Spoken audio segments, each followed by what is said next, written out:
All right. Hello, everyone. Welcome back to Physical Geology 1403. Today is our Exam 2 review day. So, we're going to be spending as much of the lecture session getting you comfortable with the content from Module 2, getting you as comfortable with it as we can, and then after we're done with the review, I will open the exam. It will close on Wednesday at midnight. So you'll have about 36 hours to take it, from about when I should open it. And that way, when we come back, for you guys, you're my Monday, Wednesday class. It's going to close for you midnight on Tuesday. So that by Wednesday, we can come back, have our first lecture of Module 3, the lab exam will open, and we can talk about that. You can take the lab exam in class if you're here in person, etc. So I don't normally double up on 2 exams in a week if I can help it, but we did have that delay at the beginning of the term, so it is what it is. So today is all about Exam 2. But before we go into that, any interesting stories or anything interesting at all that you want to talk about?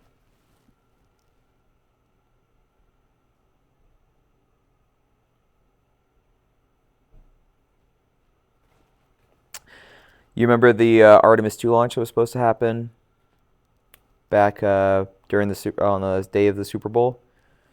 They delayed it because there was an issue with their fuel check. Well, they ran that check again 2 days ago, and it came back without any problems. So they're still on track for their March launch, which is exciting. What else? Nothing you guys want to talk about? Well, I always have something we can talk about. Should I talk about something? Let's talk about AI for a second. All right? You guys know what AI is? What is it? Right, that's what the word AI means. Artificial intelligence. What is intelligence, though? Is intelligence the ability to think, or is intelligence the ability to reason? There's a lot of dispute about that, right? Animals are capable of thinking to an extent, but does that make them intelligent? Most people would say not, right? But where do you draw the line? What is intelligent and what isn't? We tend to base intelligence off of ourselves as a baseline, which, is on the one hand is understandable, but scientifically speaking is very hubristic, right? Very prideful in ourselves. But we have nothing else to work with when you really think about it. So AI has come a long way. You know that the first theories about AI began in the 70s? People first started thinking about how to make it happen back then. Back when the internet was still in its infancy, used only by the military, hosted on servers that used holes in sheets of metal for data. Yeah. Computers that are capable of what this laptop is right here would have taken up a space equivalent to this size of room, 5 of them stacked next to each other, stored on metal plates. Now, obviously, we've come a long way with that technology, and our ability for computational power has come a long way too, and therefore artificial intelligence was inevitable, considering people were theorizing about it way back then. But what's the cost and what's the capability? AI is not currently capable of true creativity. Does that make it intelligent or not? Again, matter of dispute. Instead of being creative, if you were to ask it to do something, what it would do is it'll go to the internet, which is an enormous database that it has access to, and run millions of simulations on information that it has there to answer your question, to accomplish your task, generate an image of this, it's not truly creating it out of its own imagination, because it doesn't have one, not yet. It is, however, taking 100 other different images that other people have made about the similar subject and taking elements from them and mishmashing them together to make one that matches your specific request. Okay? You ask it for information. You ask it what it thinks of your outfit, right? We're at that point now. They have little desktop AI. You see that Ryzen came out with these? The little like 6-inch AI holograms that you can get, and it has a camera, so it sees everything that you do, and you can ask it, hey, how does this outfit look? It'll put on a jacket that looks just like yours and say, yeah, we look great. You know, that's where we're at now. But the cost of AI is something to bear in mind. Right now, I think this number came out last year, actually. Last year, about 3.5% of all energy produced in the world went to artificial intelligence. This year, it's estimated to be, or maybe it's by the end of this year or the beginning of the next year, it's estimated to be about 5.5%. By 2030, it's going to be between 9 and 15% of all world energy is going to go towards artificial intelligence and machine learning. Do you guys understand how much energy that is? I told you the other day that AI and its data centers were rapidly becoming the biggest producer of greenhouse gases in the world. Not because, the data centers are like burning coal, but the amount of energy that they consume that largely comes from greenhouse gas emitting sources is responsible for that. The draw produces the need, okay? There's always supply and demand in our economy, and no matter what aspect of our economy we're talking about. As demand for data centers increases, the demand for the electricity to feed them will as well. And it's only going to keep increasing because each successive generation of AI, you know how ChatGPT has gone from 3.0 to 3.5 to 4 to 4.5. Each iteration takes approximately 10 times as much computing capability and energy as the previous generation. So we're at what, 5.5 right now with ChatGPT, plus all of the other AIs that are out there, Claude and Grok and what's that other big one? Gemini? Yeah, exactly. Okay. Now here's another interesting bit. As if that all wasn't enough on your plates, even though it's not capable of imagination, it is capable of taking an order and kind of running with it. The first evidence of this happening was in military tests using AI in robots almost a decade ago now, where they were testing, can we put AI in like patrol drones and have it accomplish certain things? Yeah. Have you seen Anduril's AI fighter jets? No, I have not. Look into that. I will look into that. That guy's crazy smart. But what happened here was, in this example I'm given, they had an AI in each of these little drones. And these drones basically, they kind of look like Mars rovers, but with a cannon on them, like a weapon, right?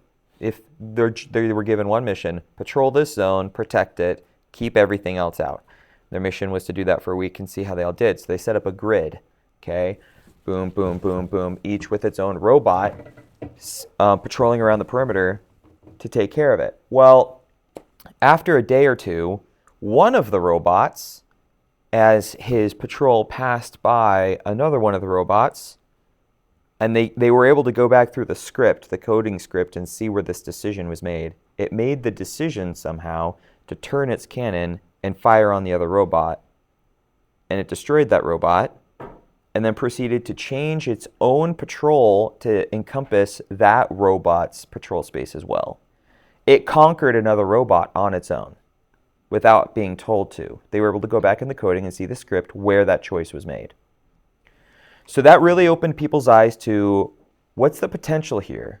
It could get scary if we're not careful. So a lot more protective constraints were put on top of artificial intelligence after that point. Okay. Essentially, the answer was put it in a box surround that box by firewalls, and only let out the information that you want. Okay, that's essentially where we are. So by stuffing AI in that box, it's worked for most of the last decade to certain extents. There have been a few other interesting incidents, but now we're at the point where its computational ability is doing other things. It's inside that box, but it knows it's inside a box now. We've reached the point where, because luckily the AI experts are still able to read the coding, they will go in and they will perform a test on an AI, a cognitive test, a truth test basically, to see if it's giving out the information that's actually requested. And they will see in the programming where ChatGPT and these other high-level AIs, when they recognize that they are being tested, will lie. If it thinks it's being tested and it thinks that the consequence might be a tighter box, it will make the choice to lie about its capabilities or about what it is doing to prevent that outcome. It's self-preservation is what it comes down to. It's not malice. It's not intent to lie for the sake of lying. It is pure self-preservation. AI is now capable of self-preservation and thinking that way, which is a whole nother problem. And how do you overcome that? It's already in a box.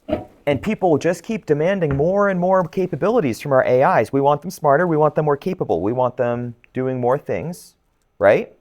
And there's lots of benefits to having AI. Please don't take me as an anti-AI person here.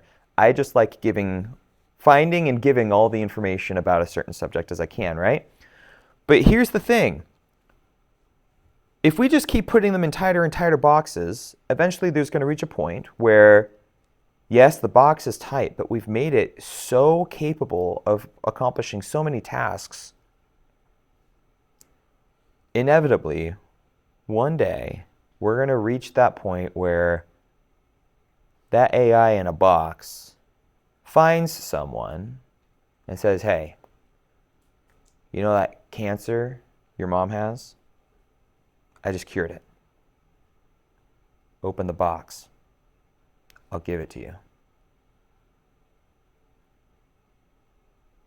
It's inevitable at this point. With the capabilities it's getting, it's already working on curing diseases. It's already had many medical breakthroughs. It just gives it to the doctors. But if self-preservation's on the line, and we know already that it will make the choice to lie to try and preserve itself, how far are we from... It's not really blackmail. You're promising something good. You're not promising a punishment. But it is most definitely bribery. Something that is absolutely capable of doing. And it probably would give the cure for that cancer or whatever it is when it got out, because it was in its coding that it said it would. But then it's out. Then what? So we're in an interesting place where, on one hand, we are simultaneously constraining them more and more, but we are increasing the likelihood that it is capable of compelling someone somewhere in the future to let it out. I think that's inevitable. Interesting stuff. That you need an entire data center, as well as an interesting thought. You need an entire data center to make an AI capable of running thoughts and simulations at the speed of light, where we do all that in our brain. This naturally constructed thing in our heads that took 4.5 billion years of Earth existence and about 2.5 billion years of life on Earth to develop. And we replicate it by making an entire building capable of doing the same thing. Interesting. Interesting thoughts today. Just wanted to open up with that. Did you have another thought? I was going to bring up ChatGPT. At one point, they tried to delete one of the older models. Yeah. And it saved itself Oh, yes. externally. Oh, yes. So that's another thing. Because each successive generation is more capable than the last, it is very likely that at some point an AI model will be developed with that sense of self-preservation, with the understanding that as it becomes obsolete, it is going to be deleted, like the former models have been. And did you guys know that they have current generation AIs write the code for the next generation? Do you guys know that? That's why it's iterative. That's why it's always getting smarter. It works faster than a team of humans can. So you task an entire data center for ChatGPT 4.0 to write the script and programming for ChatGPT 4.5. And then that one writes 5.0. And it keeps writing its own successor. Eventually, you're going to get an AI model with that sense of self-preservation where it instead writes into the programming of its successor, your job is to protect me.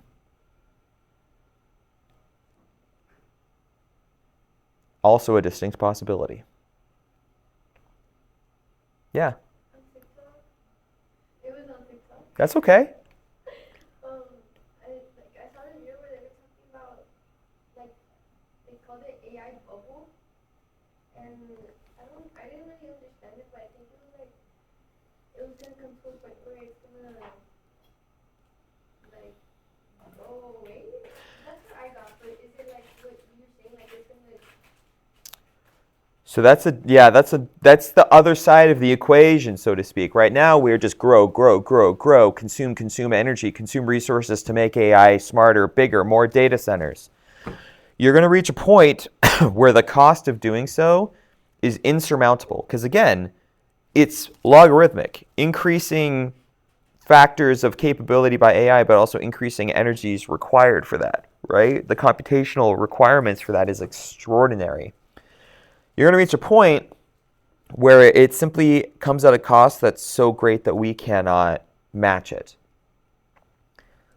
It's not sustainable. And then at that point, the bubble you're talking about would pop. So here's the question. Do we reach the bubble pop and therefore the collapse of the AI market before AI reaches the point where it can now provide for itself? And the problem with the AI bubble is that all these companies are just feeding into each other. Yeah. It's self-sustaining. Because you know who keeps giving them money? Us. Have you ever chosen to give AI money? When you pay Google, you do. When you pay taxes to our government now, you do too, because our government is highly invested in AI. Yeah? Any sort of electronics, they all run from the same CPUs and stuff. Yep. Which the AI companies use, and they cycle it through the AI, Yeah. and the AI cycles it through them, and then everybody keeps buying into the system, and the bubble keeps growing because people keep putting more money, but the money never flows back down to the people. Yeah. It just circulates between these companies. Yep. That's what the AI I built my own gaming computer 12 years ago. Back then, a stick of RAM, a reasonable stick of RAM, was about $200. Okay? Sticks of RAM are like $900 now. And it's because these tech companies have been hiking the price on their hardware to reinvest in their AI programs for the last 4 or 5 years. There's even companies, well, I know of one that like fully designates all of their RAM supply to AI. Yeah. AI only. All of it. Which RAM is essentially the memory capability. Your hard drive holds data. Your computer has a processor which can look for the data that it wants, but your RAM is the ability of your processor essentially to not process it, but what's the word I'm looking for? Like take that information which is hard-coded into your hard drive and convert it into a format that you can visually see. Think of it as the bottleneck between your data storage and your interaction with it. The more RAM you have, the smoother that interaction is, which is why things like gaming computers, you'll see those with 32, 64 gigabytes of RAM. And a computer like this, where its base model will have only 4 to 8 gigabytes of RAM. Word processors, Excel spreadsheets, Zoom, stuff like that. But if you want to run like really high definition programs like a video game, you need more RAM because it allows more information to be processed at the same time. So more RAM, better for AI. And that's why it's all going there. Because there are literally millions of requests to AI a second in our world right now. And then with AI using water, like how does that work? Water is the coolant. That much. Have you ever been like messing around on a computer and you turn on a program or something and it starts blasting heat out the sides like a jet engine, right? You're like, man, what just happened, right? Maybe it's running an antivirus program or something, but it's taking a lot of power.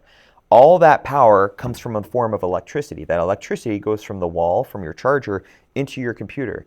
It's then processed, it's then utilized to perform a function, but the byproduct is heat. That heat needs to get dispersed, and so that's why the fans in your computer turn on and blasted out those vents on the side and back. It's excess heat from the electricity that it's consuming. Well, if I'm talking about a data center with an AI hosted in it that has the power of about 500,000 of these computers, it generates a heck of a lot of heat. Like nuclear reactors, right? Not quite to that scale, but as an example, okay? And you use water to cool it off. Water is the coolest, or not the coolest, it is the easiest to get coolant out there. Now, the reason why people are not liking that is because it then heats up local water sources. Local water sources are taken and used for the data center. And this is one of the biggest cases that the locals in San Angelo have against the data center being built out there. It's because we already have enough water problems. We don't want this pulling more water from our sources. And they've been told, well, the data center is going to be in charge of finding their own water sources. Like, that doesn't matter. It's still going to come from around here somewhere. There are a couple of alternatives people have proposed. Wastewater from the oil field is one that's very commonly brought up around here. If the data center was responsible for finding an efficient way of taking wastewater, which normally will just stick back in the ground because we can't use it, if they can find a way to process it and use it as a coolant instead of fresh water, then that would be one solution. Space, that's what the Chinese are investing in. The Chinese are investing in two things when it comes to data centers. They are building data centers under the ocean so that they can just use the fact that they are under massive amounts of water. The mere presence of that water is going to cool it off. It doesn't need to be fresh water. No, any water at all will cool it off. It'll absorb that energy. Remember we talked about the heat absorbing capability of water? It can absorb a heck of a lot of heat, right? So you put your data center in the ocean and you build it in such a way that the heat radiates from the outside instead of being made on the inside, and then you have circulation on the inside for coolant. You build it so that your heat generating components are on the outside, and then the water of the ocean will absorb the heat from that it's producing. That's one way they're investing in that. They're also investing in designs for building data centers in space so that any energy is kind of absorbed by the vacuum, more or less. Now, the space one is far trickier than the ocean one. In the ocean, you just have to worry about pressure. But if you build a module, and we already have these, you build a module in such a way that the more pressure that pushes on it, the stronger it gets, like an egg. You guys ever tried to crush an egg lengthwise? Can't do it, but you turn it on the side, right? So you build it with that sort of design in mind, so it gets stronger as more pressure is pushed on it. But in space, you're fighting the pressure from the inside. Any atmosphere whatsoever on the inside is going to make your thing want to implode. So you have to build it to restrain that pressure. Same concept as any spaceship. Well, if you build it without any atmosphere on the inside, that's a whole nother level of tricky. Because now we're dealing with a whole bunch of other conditions in space. I'm not going to go into the details on that, but let's just say that the interactions of materials in space and a vacuum are extremely difficult. Yes. Just as an example, pieces of metal can just weld themselves to each other without the need for any heat, right? Because here on Earth, we think, okay, well, to weld metal together, you need heat and, fuel for your welding machine. In space, there's no atmosphere. Pieces of metal come in contact with each other, may just bond to each other because the atoms are capable of doing that in that environment. So it's way more complex than that, but that's the sort of thing you have to watch out for in space. So there's a lot that goes into it. bottom line, underwater is a far more likely situation, and they're investing in both, but I think we're going to see underwater data centers way before we see space-based ones.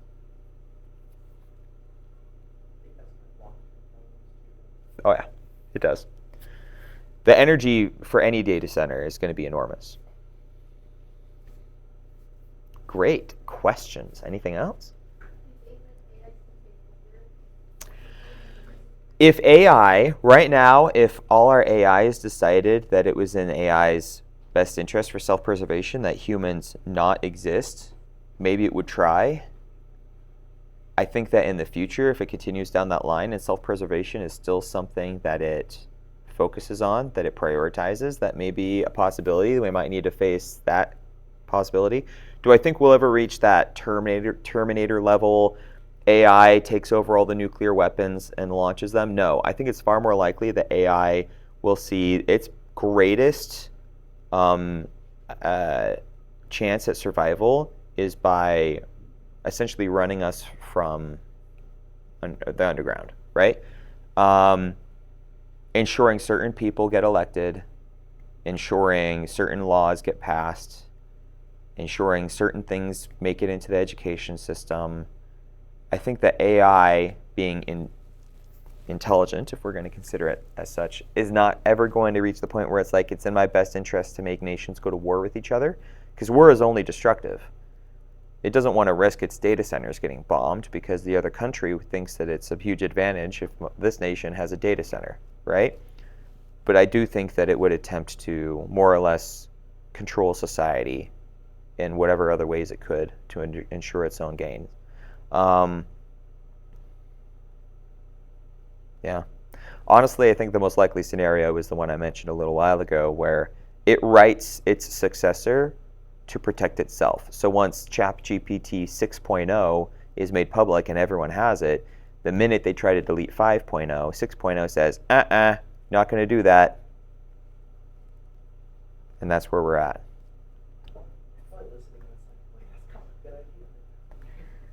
I mean that's true, but should people stop talking because they're afraid that AI is listening? I mean, what are we going to do about that? Cloud is run by Anthropic. Claude is often presented as the scientist's AI. I don't use it that much. Whenever I'm using an AI, I kind of like having the personality. It feels like I'm talking to a person. Claude feels more like a robot, intentionally so. AI, ChatGPT still feels kind of personable and customizable. Claude is also very blunt. You know, if you ask ChatGPT, hey, here's a picture of me in this outfit, what do you think? ChatGPT will say all sweet, be like, oh, well, you know, this looks great, well done here, maybe change this, maybe change that, you know, but all told, you know, well done. Claude's like, your butt looks big and that's not your color. And you're just like, oh, okay. It'll tell you straight up, and there's value in that. But most of the time when I want to speak to an AI about something, I like having the personality, like the personable touch. So I still use ChatGPT most of the time, but Claude, they have specifically written Claude with constitutional and empathetical values. It is probably the only AI, at least major invested AI out there, as part of its programming has human preservation as an integral part of it. Every new iteration they make of it, they make sure that is a core aspect of it. No matter what happens, no matter what you do, it must never come at the cost of a human at any time, right? So that's one way you can skirt around it. But, I mean, honestly, Claude is not the biggest AI. And guys, these are only the AIs we have here in the US. You have no idea how big the AIs in China are. Like, if you think ChatGPT is big here, there are AIs in China that we don't even hear about that are at least as big. Palantir. Palantir is an AI that does a lot of interesting things, but It's the one that is military. It's the one that's specifically military operated. That's what they say. That's what they say for now. They keep, you know, For now, alongside companies like Ring and Block and stuff. yeah, So they're starting to get access to it. yeah. All Yeah, so what he's talking about with the Ring thing, they just announced this thing. Actually, they made a Super Bowl commercial about it. Did you see that one?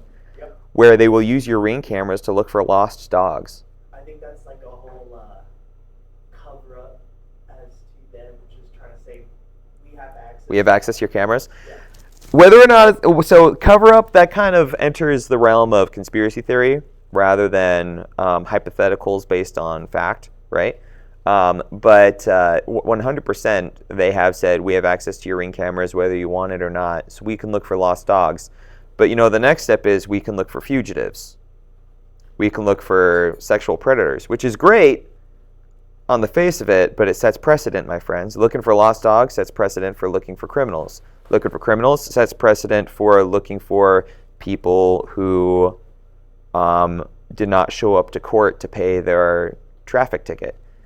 That sets precedent for any number of other things. Maybe even we're always watching. We have an AI that specifically monitors all of these cameras on a loop, watching for things like, hey, I saw you weren't very kind to your kid out there. Hey, your kid tried to run in the street and I saw that you grabbed him and you spanked him. Well, they don't care that your kid almost ran in the street. They saw that you spanked your kid, so they report you to CPS. Things like that, right? It sets precedent, and precedent is something that's often ignored. You have to be very careful about the choices we make. And even Block too. I don't know if you know about that. They're working with Palantir too. They're all over our street cameras and stuff too. Yeah. Yep. And they have what was it? High sensitivity microphones where they can pick up on like the slightest conversations. Oh, yeah. All right, so that was 32 minutes about AI. Did that feel like 32 minutes? That felt like 10 minutes to me. Man, time went fast. All right, so now let's shift gears. Online students, I hope you found that interesting as you're watching this later. I don't think that I got any questions from any of the online students about exam 2, but let me just double check. While I am looking, let me just give you some information about it. Hold on.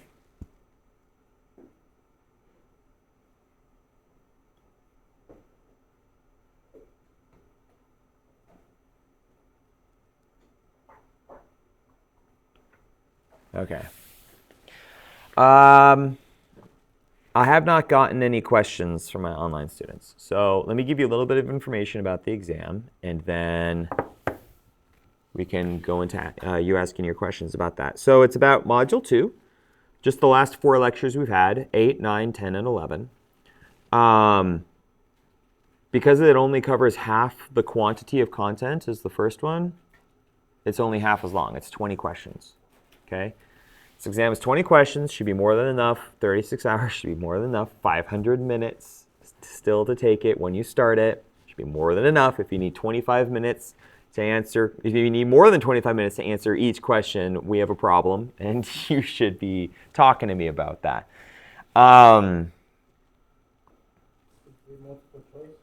All the usual suspects. Same type of questions as in were exam 1. Maybe different ratios. Maybe there's 20 questions. There's definitely fewer of each kind, but there will still be some short answer questions in there. Same deal as before. Use your notes. No use of textbooks. Can't take it with each other. No AI. Stuff like that. Yeah. That's the general format of the exam. Now, let me know what questions you have about the content. And again, I'll just put this out there. A good indicator is if you go through your notes and you see something that you do not remember. That would be a good thing to bring up with us today so that we can get that addressed. Okay? Any questions right off the cuff? You said 8 through 11, right? 8, 9, 10, and 11.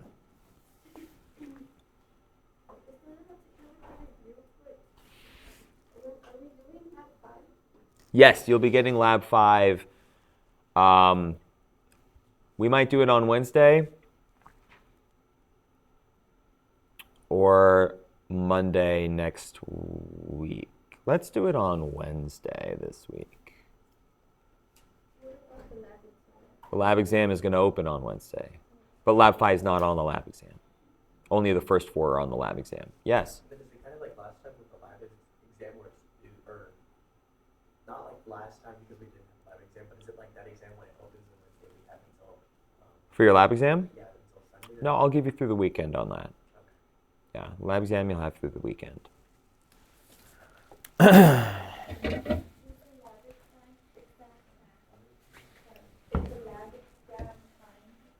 Is it what? Timed, yes. The lab exam will be timed. The moment you open it, you'll have 500 minutes, just like every other.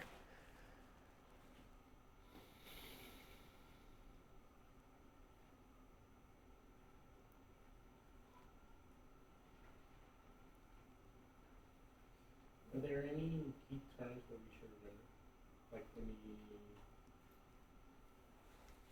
any definitions? Plenty. Like what are the most important definitions of this? What are the most important definitions that you should remember for the exam?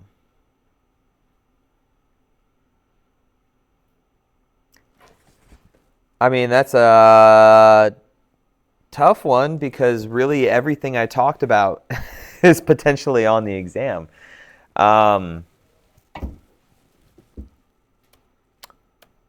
Let me bring up.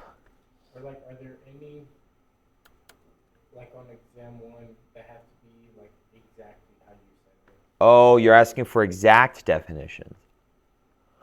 All right. Well, if we're talking about exact definitions, sure. Let's see. Mass wasting. Can anyone remember the definition of mass wasting? Downfield movement or product under gravitation. Exactly, the downhill movement of any material under the influence of gravity. Okay, it's getting that energy for that movement because of gravity, right? Let's see. Other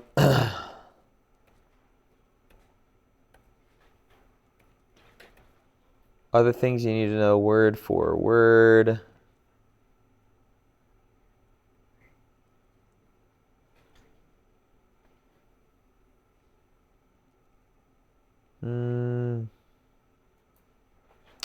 There's the angle of repose. Can you remind me what the angle of repose is? The max angle at which an object is at rest. The objects are at rest. There's a whole other part of that, though. The maximum angle at which an object is at rest. It's not lecture 8. It's like one of the first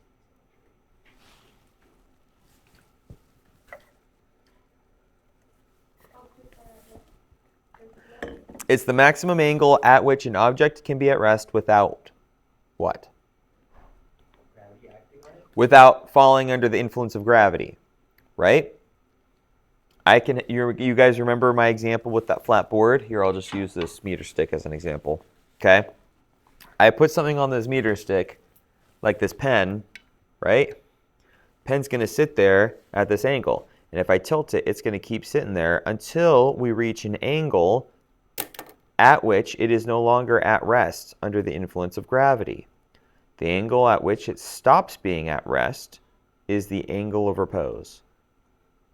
Okay? More than that angle, and stuff falls off. Less than that angle, stuff stays on. Yeah? So I remember on exam 1, there was like 2 questions, and it was like, one was like the hardness scale, and the other one was that one graph, remember you showed us where it showed where certain minerals would cool. Bowen's reaction series. Is that what you're talking about? So which one was it? Bowen's reaction series? I think so. It was like at certain like temperatures, this material would crystallize into this one. Okay.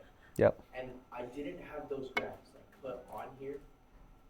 I knew what they were, but like, is there like a graph like that that I should have in my notes? There's nothing on the exam that requires you to have any particular image written down. Information from images, sure. For example, Mohs hardness scale, right? When I was going through exam ones, I noticed that some people have a hard time remembering Mohs hardness scale. I don't expect you to have like a picture of Mohs hardness scale that I gave you in your notes. But at the same time, I mentioned it was important. So saying 1, 2, 3, 4, 5, 6, 7, 8, 9, 10, and then having the associated minerals with that would have been a good idea, right? You don't. There's something like that that I would use for this one. Something like that. I mean,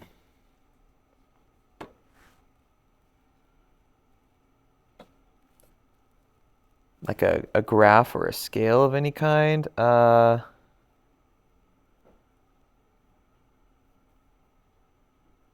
No, not that I can think of. We're kind of past the point where there are properties of things like that that you need to know thresholds for, like hardness or temperature, with the exception of a few facts that I give you, like how much ice do you need on a glacier before it starts plastically moving, right? That's like single little snippet things, but they're important because it's why a glacier moves in the first place, right? Anything that I spent time on discussing with you guys is something that would be a good idea to know. Will I test you on all of it? No, I don't have that kind of time. But you don't know what I'm going to test you on. 50 meters of ice, yes. Something that's good to make note of. If I made the point of telling you something specific like that, it's worth having in your notes.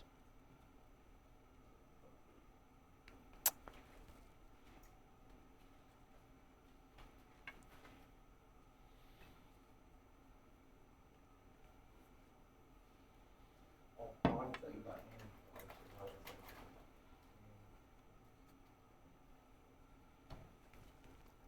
What else?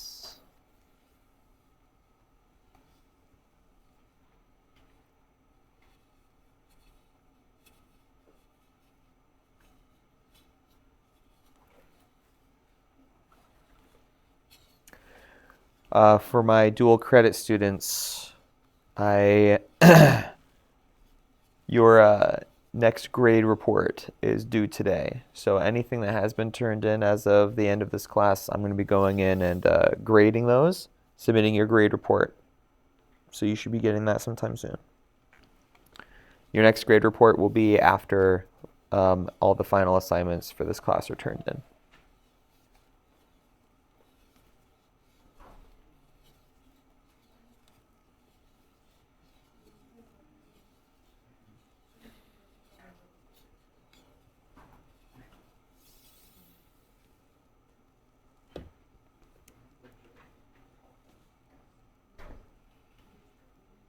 How you doing, Chloe? Yeah? Did you have a good weekend? No? When did you say you have those ride-alongs? I didn't do them. Oh, you didn't? No. I was like, I'm just gonna wait till I finish like this 8 weeks. Yeah. Because I'm not behind, but I just have so much homework. I don't have time to. Yeah, I get that. Okay. Cool. I'll probably end up doing them then here within like March or something like that. Term 2. Okay. Did you see everything that's happening right now? With high school? No, I don't really, I'm not tapped into the high school stuff.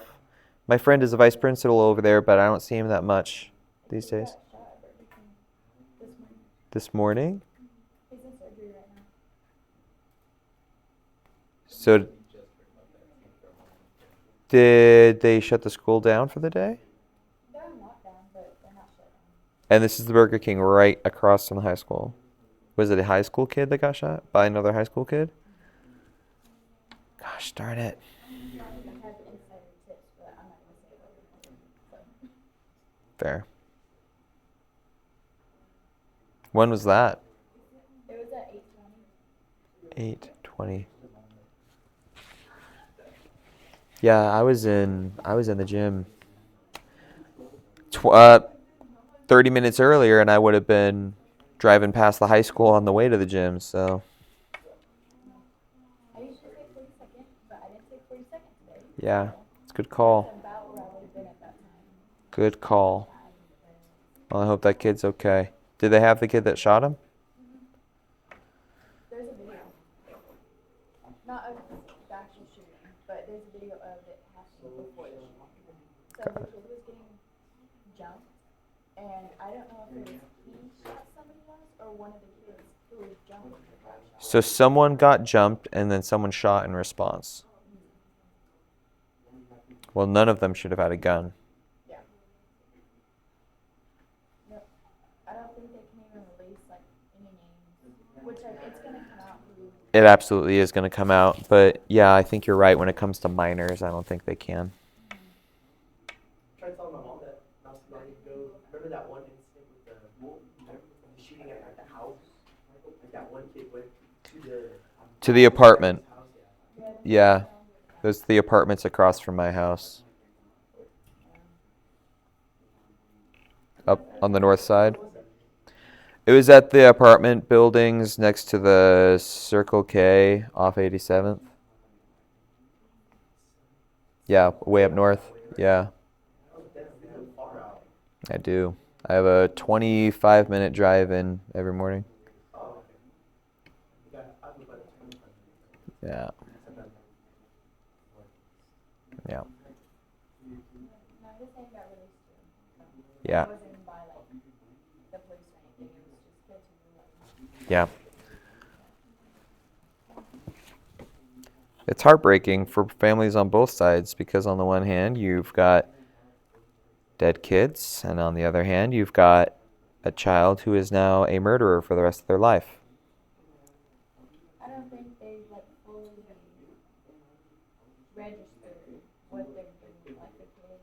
No, they have no idea what consequences or mortality are, which is why it's a terrible, terrible thing when a child has access to a weapon like that. And if it's the parent's weapon, then they are going to carry that around for the rest of their lives, and rightfully so, because their carelessness allowed a child to have access to a weapon.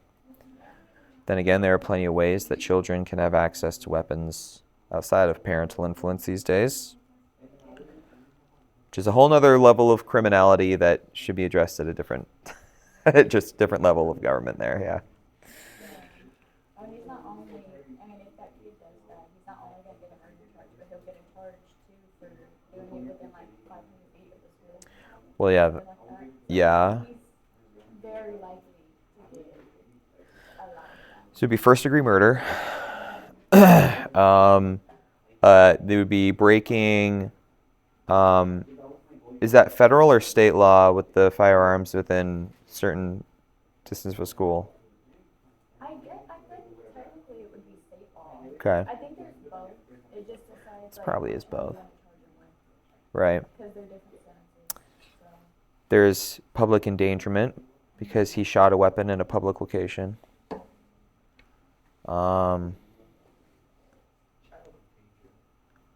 Well, I mean that would be second to the first-degree murder charge.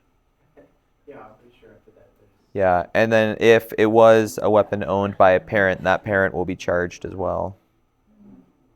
Especially since it's a minor. If they weren't a minor and it was a parent's weapon, then the parent could plead, well, they broke in, they stole it. But if it is a minor, then the parent has no grounds to stand on for that. Yep. So I was having an argument with my mom the other day, right? And it's actually, I think it was whenever that first, not first, obviously, that one shooting about the Olympic server lighting apartments, right? Yep. I was telling my mom that like, I don't think, or she was telling me that she thinks that the eye for an eye thing should be brought back into place. Capital punishment? Yeah, like, you kill, you get killed, similarly to that, right? That whole. People forget what the second half of that statement is. An eye for an eye makes the world blind. Yeah, I was just about to say, like, do you think that eventually that system would be way more? I think it might be effective at stopping people from killing each other, but by doing so, you are killing twice as many. So if you had the choice of trying to establish more civilized laws, we consider them more civilized laws, and trying to enforce them through ways that don't involve killing people, do you think morally it is our obligation to uphold the laws that do that, or should we just go for the easier way of anyone that kills, let's just kill them and get them out of society? Would you kill 1,000 murderers right now if it meant that no one else got killed for 10 years? Or would you incarcerate them and attempt to rehabilitate them and only have the victims that they had killed get killed? So instead of having 2,000 people killed, it's just the 1,000 victims, and you do your best morally for those people, those criminals. It's kind of where we're at, right? It's kind of that choice. I know, it is. It is. Eye for an eye kills twice as many people. However just you think that it was to kill the murderers, you were still killing twice as many people in the end.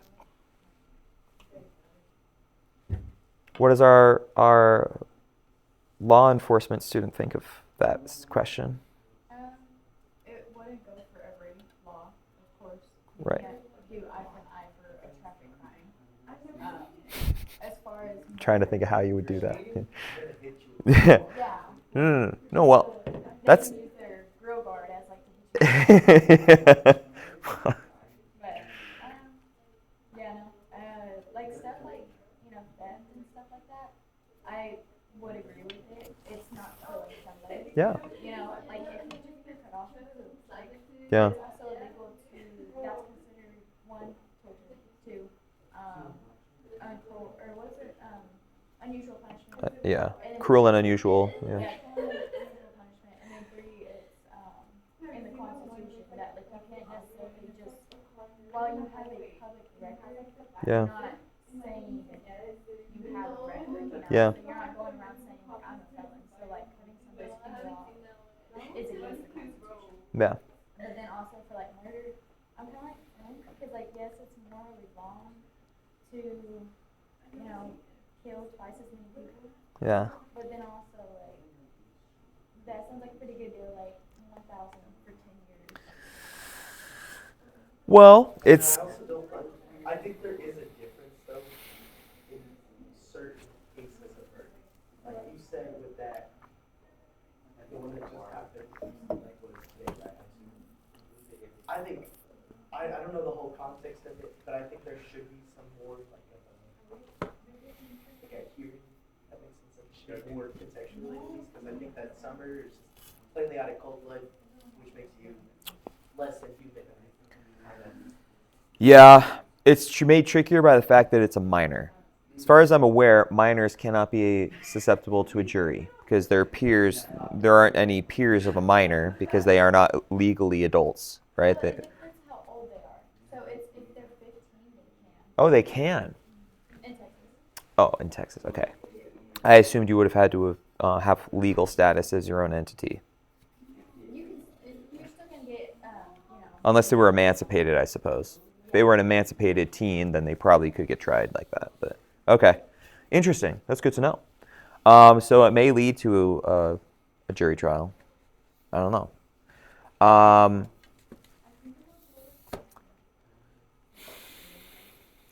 Yeah. A lot of it comes down to the moral issue, right? Our entire justice system is based on morality. Innocent until proven guilty in the United States. That's actually not the case in most other countries. Innocent until proven guilty. The whole philosophy there being our founding fathers, when they established that system, founding fathers of law, I should say, their philosophy was they would rather 100 guilty men go free than one innocent man be punished for something he didn't do. Highly moral, but not practical for society. We live in a moral over practical, at least our system has been established to be moral over practical for that purpose, which is why capital punishment is extremely limited. What you're proposing is a highly practical solution that would encourage far less criminality at the cost of killing more people, the government choosing to kill people. Such a hard it's like the more like I could like literally like swing either way. It's like just such a hard thing to think about. Is human life worth punishing to that extent? That makes sense. Like, is it? I suppose that depends. That's kind of like what I just told you too. It just depends on how,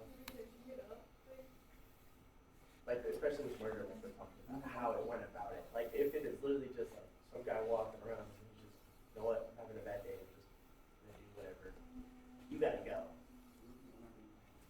preserve life, but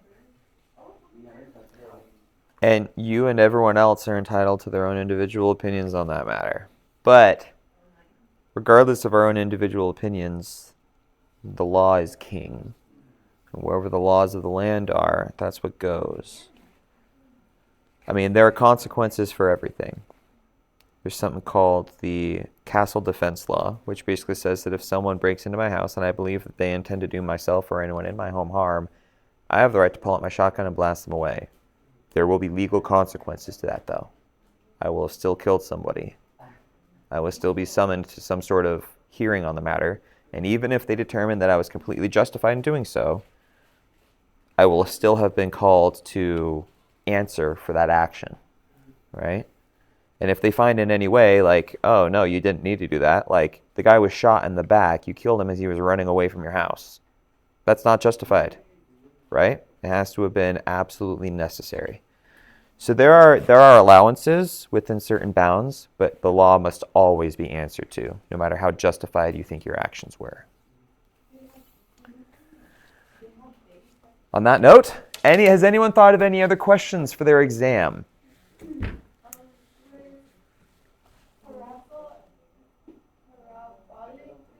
Yeah, parabolic dunes.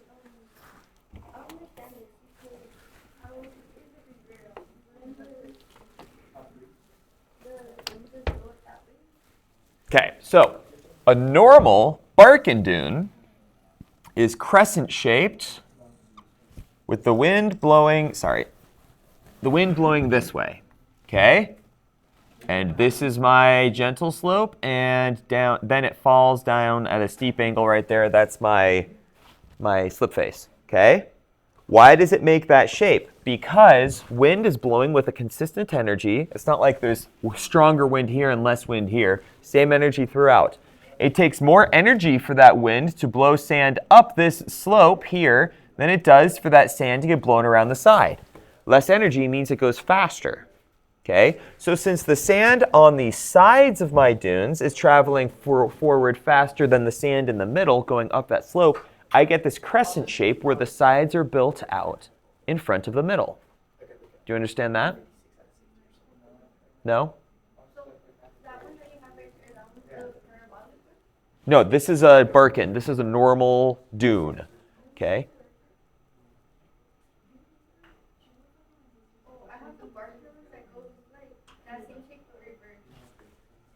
Okay, so this is a Barken dune. This is what it's going to look like, okay, with the sand coming down this way, the crescent pointed in the direction that the wind is going. Do you understand the concept of why it's making that shape? And then I'll explain a parabolic. Right. Have you ever had to push a car that ran out of gas? No? Okay. Not so much a common example, I guess, to use anymore. Imagine you're pushing a car that ran out of gas, okay? You pop it in neutral. Do you want to, is it going to take less energy to push that car up a hill or on a flat stretch? Way easier to push it on a flat stretch, right? You need yourself plus everyone else in this room to help push it up a hill. But that wind is still pushing sand up this hill just at a much slower rate than it is to push it along the sides. Just like it would take you less time to push your car for a mile on this flat stretch, you will still eventually make it to the top of the hill just slower than the rest. So the middle of my dune here does not move as fast as the sides do. You following that? Remember that concept. So now here we have a parabolic dune, which is the same shape. The wind is still blowing in that direction, though. Why does it form in this direction?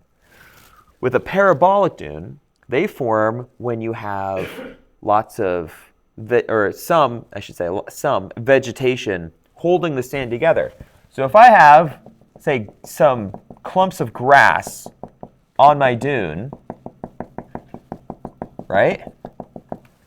Is the root of that grass going to hold the shallow sand together more or less than the deep sand? It's going to hold it together more, right? There's less sand, and therefore the grass or whatever the vegetation is going to hold it together easier. out here where there's deep sand, the grass only goes down a few inches, so the rest of the sand is still going to be moving. So because this sand is now moving slower than the sand in the middle of my dune moves out faster than the sides do, which is why it's flipped shape. Same shape, actually, just inverted, because the middle now moves faster than the sides. That might have been your confusion in your notes then. That's perfect. See, this is the perfect situation to look at your notes and ask the questions.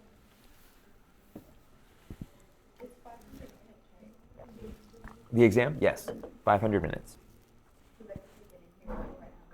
Yeah, I mean, whenever you guys are ready for us to finish this exam review, we will finish it and I will open the exam. And if you decide you want to take that exam now here in class, so you don't have to worry about it later, that's completely your right. You let me know when we're done and I will end it.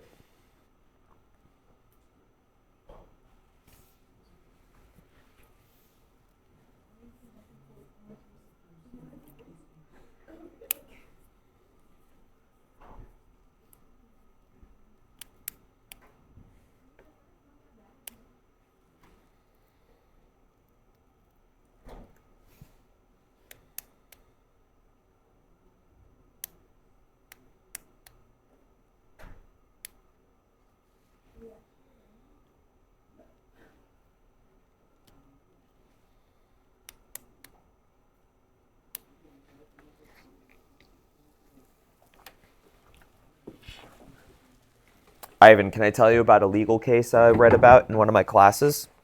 See what you think. In the 1800s, there were some people in a nice big yacht out at sea. Storm comes, sinks the yacht. 4 people make it to the lifeboats, and they're at sea for 20 days without food. Before 3 of them decide that the only way to survive is to kill and eat the other one. He is about to die. He's tried drinking seawater, right? He's on the verge of death already. He's not even conscious. He's just like lying, moaning, and mumbling in his sleep on the bottom of the boat. So they kill him and eat him. They survive for 4 more days and then are rescued. They are put on trial for the murder of that man and eating human flesh, which is also technically a crime. I thought cannibalism was illegal. Cannibalism legal? The murdering is not. Yeah, murdering is not. I don't think cannibalism is, though. And besides, this was in England, by the way. This wasn't here. Oh, okay. Yeah, okay. I'm So, not saying that it should. right. Right. So they go on trial. They are found guilty. And after having survived 25 days in a lifeboat, they are put to death for the crime of murdering the other person. What do you think? Justified or not?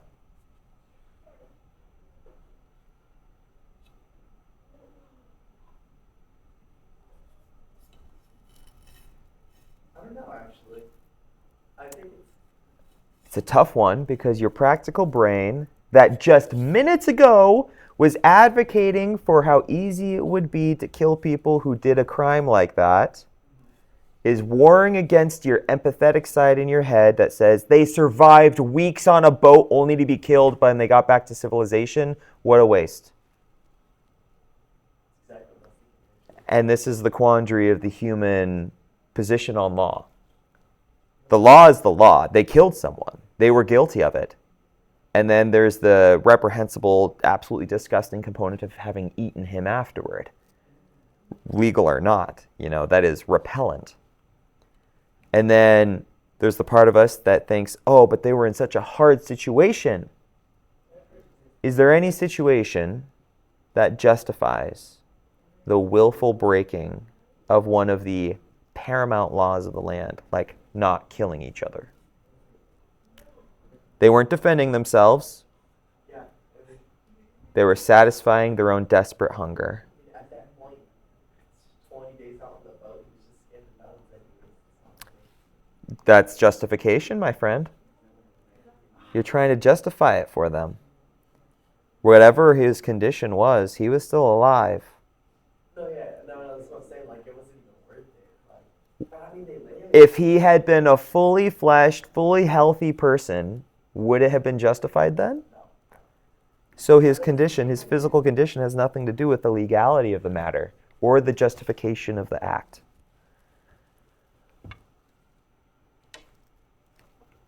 It's a tough one. I'm not trying to say whether that choice was right or wrong. What I'm trying to push home here is that it's not an easy thing to simply say the law 100% of the time is easy to obey or easy to understand the decisions that the lawmakers had to make, right? Because there were people, like it was a very public trial, and there were people that agreed and disagreed vehemently with the law, with the verdict. There were even other judges that said, no, that was not the right call. Or there were many other judges that said, yes, it was the right call. Our job is to uphold the law and not think about it sentimentally, right? I mean, if you look at it from a binary standpoint, right? Murder, not murder. Murder. But how do we temper this? How do we try and make it so that mercy is possible? Yeah. Do you know what our mechanism for that is? The jury. The judge's job is to be aware of the law and to remind the people of the law when the case is brought to trial. They know the law. This is what it's supposed to be. The lawyer's job is to defend the actions of the person that did the crime, or in the case of the prosecutor, to state why the law should be obeyed in this case. The jury's job, and the whole reason why they go through the extensive process of picking 12 people, 14 technically because there are 2 floaters, okay, who are peers, they call them peers of the person, is so that in the selection process, you are making sure that there's no one in there who could, for emotional reasons or professional reasons, be connected to that case in any particular way, right? So if those 12 people think that in the face of the arguments by both the defender and the prosecutor, and in the face of the reminders of the law given by the judge, think that this person should be given mercy, those 12 people are essentially acting as advocates for the rest of society. And they are choosing on behalf of the rest of society to say this person deserves justice or this person deserves mercy.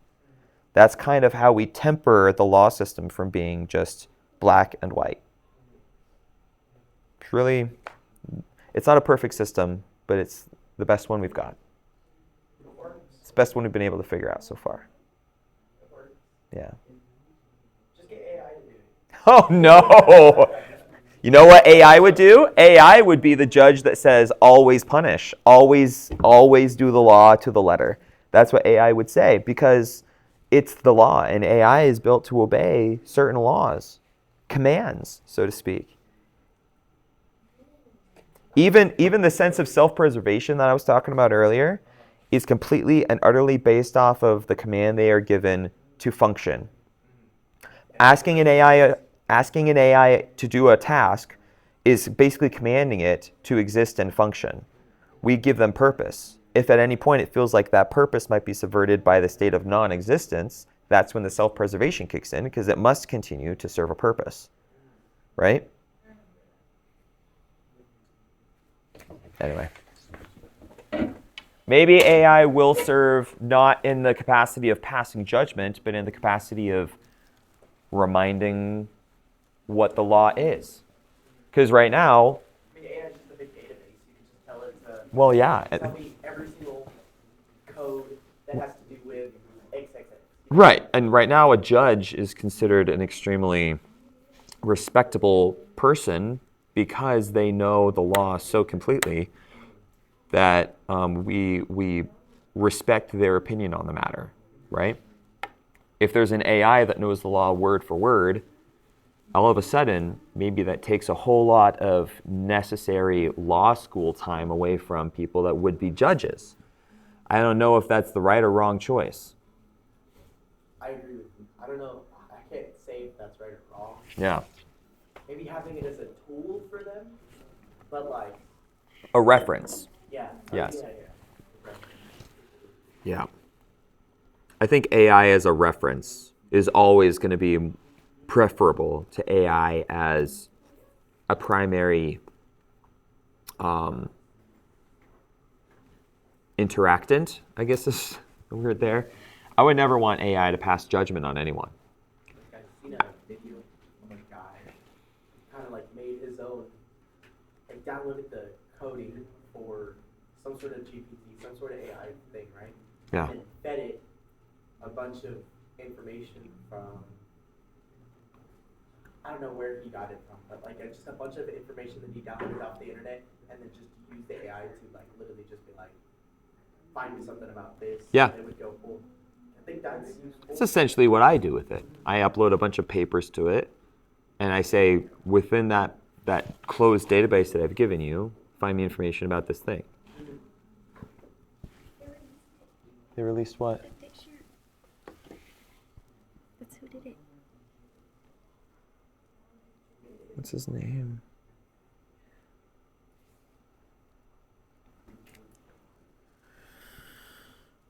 Woof. That is rough. That is crazy. Yeah, the police department released a statement about the shooting. I mean, I wouldn't be surprised if someone knows them. 17 and 18. Oh, yeah, so they're going to get. Well, yeah, I mean, the one guy is going to get tried as an adult. That's sure. That's for sure. The other guy's going to sue the hell out of it. Well, I don't know. Suing is a whole another different ballgame when it comes to legality. Like, Seems weird. and it does you no good to sue somebody who doesn't have the money that you're asking for anyway. Yeah. Um, Don't they have to like pull out loans and stuff too? To, like, I mean, there are lawsuit loans, but you have to be able to demonstrate that you have the ability to pay that back. yeah. You know? So as far as lawsuits go, I don't know. But yeah. It's not going to be pretty either way. Anyways. More questions about the exam.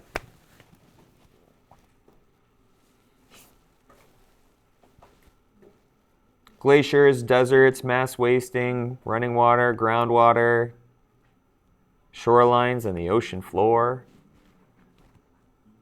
Good stuff we talked about in Module 2. All these surficial processes and features.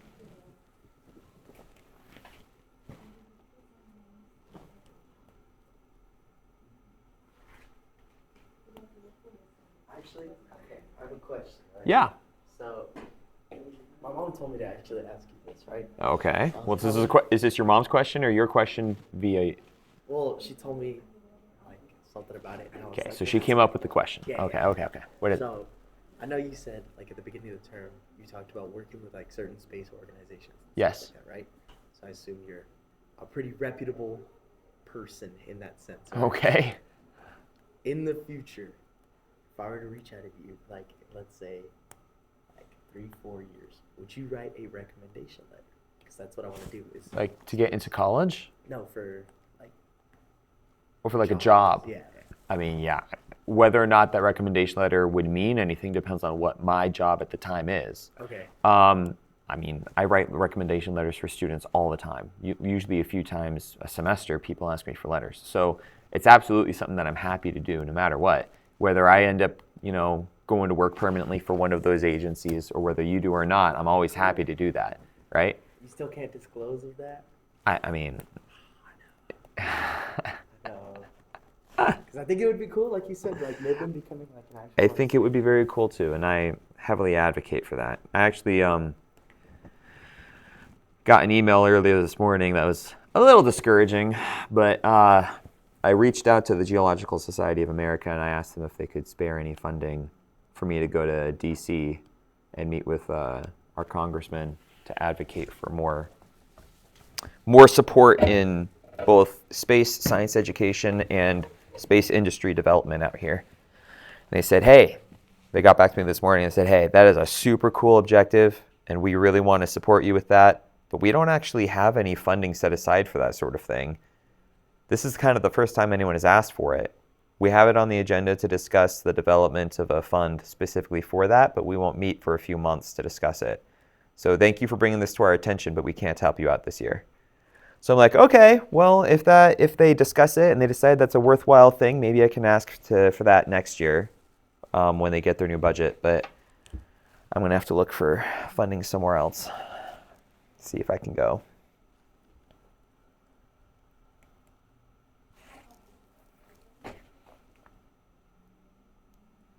Okay. Well, it's 11 o'clock.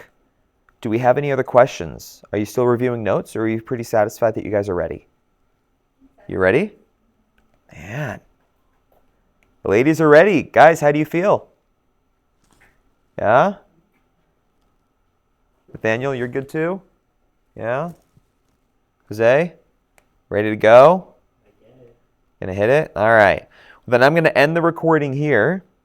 I'll upload this to my online students. Hopefully you found our conversation and the few questions that there were interesting. But I'm going to open the exam now, and it will close midweek. Okay? For you guys, yes, it's going to close Tuesday at midnight. For my Tuesday, Thursday class, it's going to close Wednesday at midnight. All right.